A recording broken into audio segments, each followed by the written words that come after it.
पहले आप ये वीडियो देखिए। प्रणाम सर, हम लोग बीए सेकेंड ईयर और 4th सेमेस्टर के स्टूडेंट हैं। मेरा नाम अनीशा परवीन है और हम लोगों ने अपने ग्रुप में बौद्धकालीन शिक्षा को बनाया है। बौद्धकालीन शिक्षा, जब वैदिक कालीन शिक्षा में बहुत सारी कमियां थी, जैसे स्त्रियों की शिक्षा बहुत सारी हीन हो चुकी थी, शूद्रों की दशा एकदम दयनीय हो गई थी। उन दशा और उन स्थितियों को दूर करने के लिए जो बौद्ध धर्म के संस्थापक यानी कि गौतम बुद्ध थे, उन्होंने बौद्ध शिक्षा को लाने का प्रयास किया। सर, बौद्धकालीन शिक्षा उतना आसान नहीं था। इस शिक्षा को में प्रवेश लेने के लिए सबसे पहले प्रवज्जा संस्कार कराया जाता था। प्रवज्जा संस्कार की जो उम्र होती थी वो 8 वर्ष से शुरू होती थी, लगभग 12 वर्षों तक ये जाती थी। इसका अंत जो होता था वो 20 वर्ष में होता था। इस संस्कार को ग्रहण करने के लिए जो बालक हुआ करते थे वो अपने सर के बाल को मुड़वा करके पीले वस्त्र को धारण करने के बाद अपने गुरु के शरण में आते थे। गुरु उनको 3 प्रकार के श्लोक या मंत्र पढ़ाया करते थे।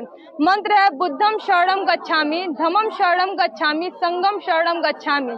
इस जैसे श्लोक या इस मंत्र को ग्रहण करने के बाद जो गुरु हुआ करते थे वो बालक को 10 प्रकार के नियम बताया करते थे कि जो भिक्षु हुआ करते थे उनको श्रृंगार नहीं करना, ऊंचे बिस्तर पर नहीं सोना है, किसी से धूम्रपान नहीं करना, मदिरा नहीं करना, अपने गुरु का सादर या सम्मान करना है।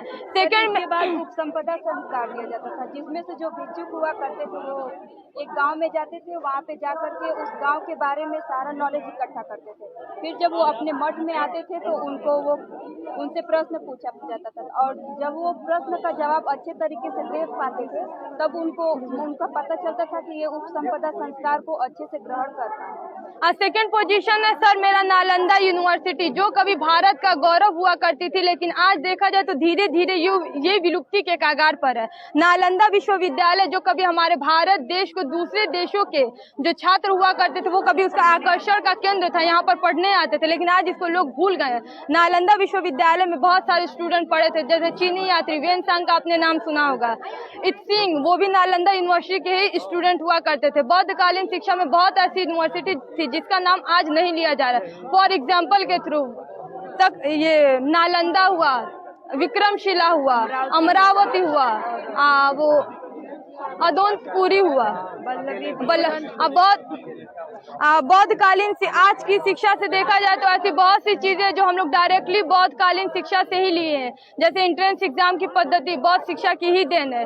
गांव में आजकल आप लोग बहुत सारे सरकारी स्कूल वगैरह देख रहे हैं, ये बौद्धकालीन शिक्षा की ही देन है। बौद्धकालीन की जो शिक्षा हुआ करती थी वो जन सामान्य की भाषा अर्थात पाली भाषा में दी जाती थी ताकि लोग उसको आसानी से समझ सकें।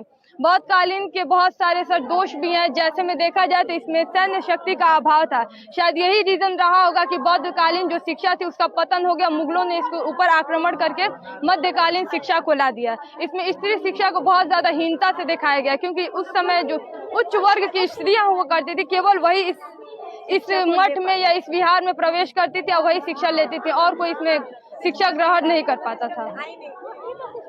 Thank you sir. 6 लोगों की टीम है।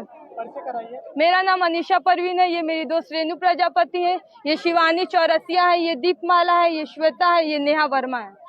तो इंदिरा गांधी पीजी कॉलेज की प्रदर्शनी की खूबसूरत तस्वीर आप देख रहे हैं। नालंदा विश्वविद्यालय से लेकर प्रवज्जा संस्कार गाँव से भी यात्रा इन तस्वीरों से आपने किया है, और ये हमारे कल्चर है जो हमारे जीवन में जो आज की पीढ़ी भूल चुकी है, जो आज की पीढ़ी धीरे धीरे भूल चुकी है। सीधे वो बस इन बच्चियों ने अपनी मेहनत से इस तस्वीर को गढ़ा है, बनाया है, तब अपने सामने इसको पिरोया है। मुझे लगता है कि आप इनके टीचर हैं, जो आपका भी बहुत बड़ा योगदान रहा है। क्या नाम है सर आपका? ये मेरे बच्चे बुद्धिस्ट एजुकेशन के बारे में उन्होंने बनाया है और इन्होंने बहुत अच्छे तरीके से मेहनत किया है इसको बनाने के लिए, और इसमें बहुत बड़ा योगदान भी रहा है मेरा।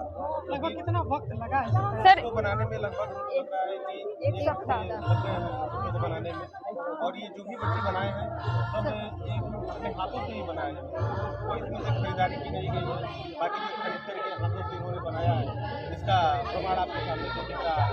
मैं इन बच्चों के उज्ज्वल भविष्य की कामना करता हूँ, ये बच्चे आगे की तरफ उन्नति करते रहें और विकास के लिए ऊंचाइयों में